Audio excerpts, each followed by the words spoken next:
This is me cycling against the rain, getting hit by a bike and getting surprised by a high bill I just got. Despite all this, I love the Netherlands, and there are a lot of reasons to love this country for. But if you want to move here, you should know the full picture, and that's what this video is about. One of the biggest surprises for me about the Netherlands is medical system, and it seems like it's surprising not only for me because I received so many messages from you guys telling me the same. So let me break it down. Number one is that the medical system here is not preventive. It means that if I want to get my blood work done or want to just check if I'm healthy, it's not possible unless I have severe complaints. And that's something I wish I knew before I moved here. And number two is that the system is built in a way that they only take you seriously if you are nearly dying. I'll give you an example. First, you're going to a general practitioner, and if they think that what you are struggling with is serious enough, they refer you to a specialist. But here is the trick. You really need to convince them that what you are having is serious, because otherwise they will give you paracetamol and send you home. It gets so ridiculous that because of this, Dutch doctors are not capable of detecting a serious illness at an early stage. They tell you that it's just how your body works, or it can be a coincidence. I received so many heartbreaking stories on Instagram about that,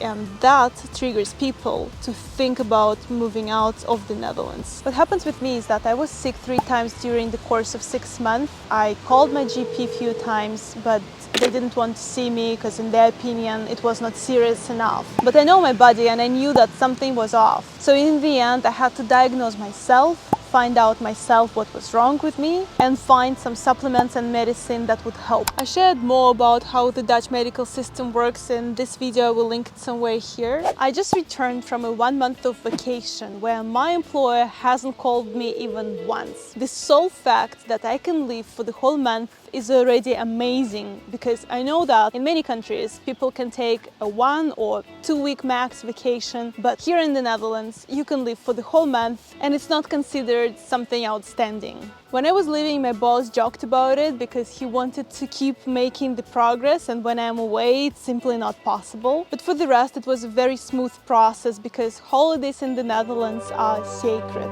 Also, you're not expected to stay overtime, because I think in the Netherlands there is much more awareness that staying overtime as a repeat pattern can lead to burnout, which is not beneficial for either parties. I don't want to paint a rose-colored image like the Netherlands is such a perfect country. We still work for money-driven companies in the end, but I do think that there is much more awareness in the Netherlands about personal well-being, employees' mental health and need to take rest than in many other countries.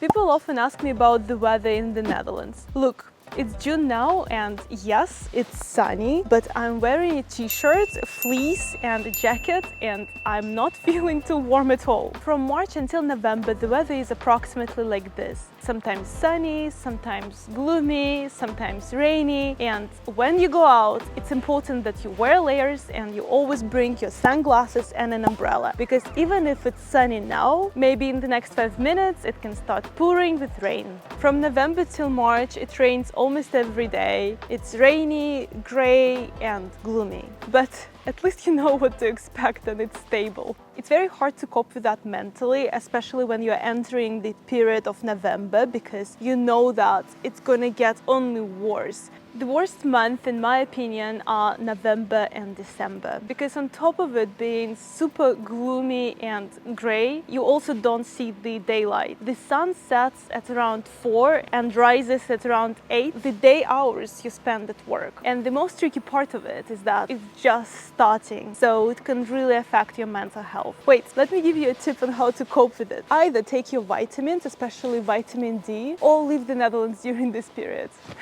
You should definitely get a bicycle if you move to the Netherlands, because the whole infrastructure is made for this. So if you don't have a bike, you are likely going to miss out. The Dutch are cycling everywhere, and we expats as well. Whether it's going to the cinema, picking up a parcel, going on a date, to a bar, whatever it is, people are cycling here. There are a few things to consider when cycling in the Netherlands.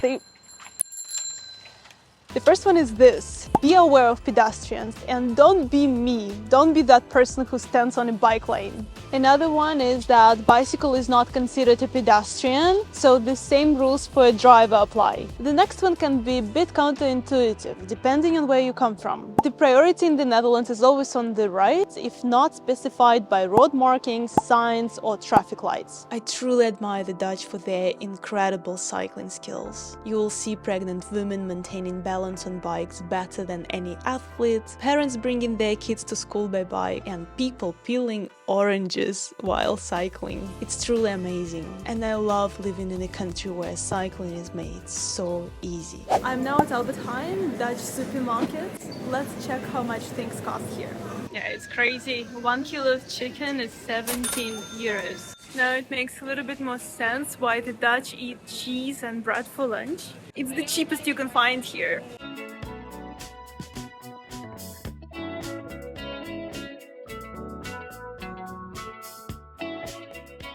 Prices here are going to be relative for you. It depends on where you come from. If you come from LA, you might feel like you got into a paradise. But if you come from France or Germany, you might sense how expensive things are here. My subjective feeling is that for every single step here, you have to pay. And I understand that it's like this pretty much everywhere. But the difference is that what you have to pay here is quite a lot. I have another video where I broke down prices in the Netherlands and what you should expect to pay here. I will link it somewhere here. But here I want to give you some highlights. Rent has skyrocketed in the past years. When I moved to Eindhoven in 2017, I paid around 700 euros for a studio. That studio was 1 kilometer away from the city center and the location was quite nice. Now 700 euros, like it doesn't exist. I don't know what you can get. Maybe a room in a shared house. We also pay high income tax in the Netherlands. You should expect to pay around 35%, and the tax system here is progressive. And on top of that, we pay other taxes like water tax or trash tax. For the health insurance, you should expect to pay around 150 euros per month, but this amount depends on your age and what you want to be covered. In terms of gym memberships, I outlined everything in this video, but recently I wanted to join a yoga studio and I was surprised by how expensive it is. For a membership that allows me to join one lesson per week, I would pay around 40 to 50 euros a month. And if you want unlimited, the price would be around 80 euros.